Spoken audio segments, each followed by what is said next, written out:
રાજ્યસભાની ચૂંટણી માટે ભાજપના ઉમેદવારોએ ફોર્મ ભર્યા। તમામ 4 ઉમેદવારોએ વિજય મુહૂર્તમાં ઉમેદવારી નોંધાવી તો મુખ્યમંત્રી ભૂપેન્દ્ર પટેલ, નાયબ મુખ્યમંત્રી હર્ષ સંઘવી હાજર રહ્યા। પ્રદેશ ભાજપ અધ્યક્ષ જગદીશ પંચાલ પણ હાજર રહ્યા તો સંગઠન મહામંત્રી રત્નાકરજી અને દંડક પણ ઉપસ્થિત રહ્યા। સંખ્યાબળના આધારે 4 બેઠકો ભાજપના ખાતામાં છે।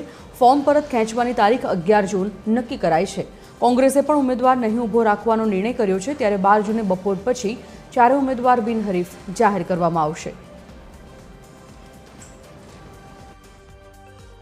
मुकेश भाई राठवा, राजू भाई शुक्ल, जितेंद्र भाई कणजरिया, मानसिंह भाई परमार आ चारे 4 कार्यकर्ता જ્યારે રાજ્યસભામાં જશે આજે ચારે 4 સભ્યોએ માનનીય મુખ્યમંત્રી માનનીય હર્ષભાઈ, મંત્રીમંડળના સૌ સભ્યો, ધારાસભ્યો, મિત્રોની હાજરીમાં આજે જ્યારે ફોર્મ સુપ્રત કર્યા છે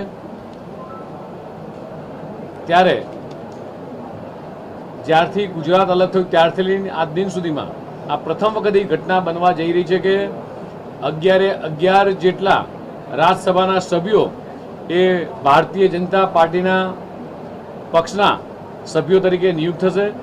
આ ઘટના આજની તારીખ એ ઇતિહાસના પન્નાઓ પર લખાય એવી ઘટના છે। કોઈ ફેમિલી બેકગ્રાઉન્ડ પોલિટિકલી નથી।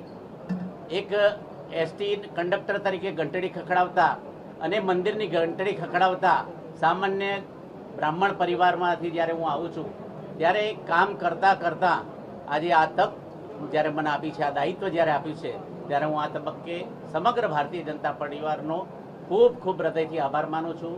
અને આદરણીય નરેન્દ્રભાઈ અને અમિતભાઈ જે અને ભારતીય જનતા પાર્ટી જે માર્ગ પ્રશસ્ત કરશે એ માર્ગમાં અમે ચાલવાનો હંમેશા પ્રયાસ કરીશું અને સમાજના છેવાડાના માનવીનું હિત જેમાં સમાયેલું છે એવા કામ કરવાનો પ્રયાસ કરીશું।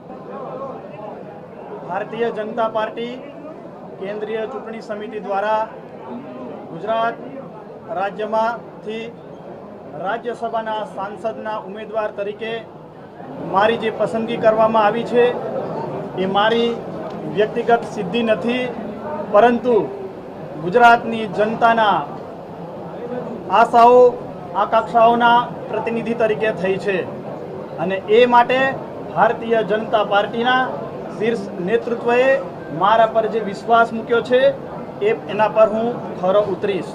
વિચાર સાથે જ્યારે ભારતીય જનતા પાર્ટીના અમારા પૂર્વજોએ જ્યારે શરૂઆત કરી હતી એ ભારતીય જનતા પાર્ટી આજે એક વિશાળ વટવૃક્ષ બની છે। મને ગર્વ છે કે હું ભારતીય જનતા પાર્ટીનો કાર્યકર્તા છું, મને ગર્વ છે કે હું ભારતીય જનતા પાર્ટીમાં કામ કરું છું અને આગામી દિવસોમાં પણ સંગઠનમાં પણ જ્યાં જ્યાં જવાબદારી મળશે અને કદાચ કોઈ જવાબદારી ન મળે તો ભારતીય જનતા પાર્ટીનો કાર્યકર્તા કાયમી રહે છે। ફરી વખત હું રાષ્ટ્રીય નેતૃત્વ અને પ્રદેશના સૌ નેતૃત્વનો હૃદયપૂર્વક આભાર માનું છું।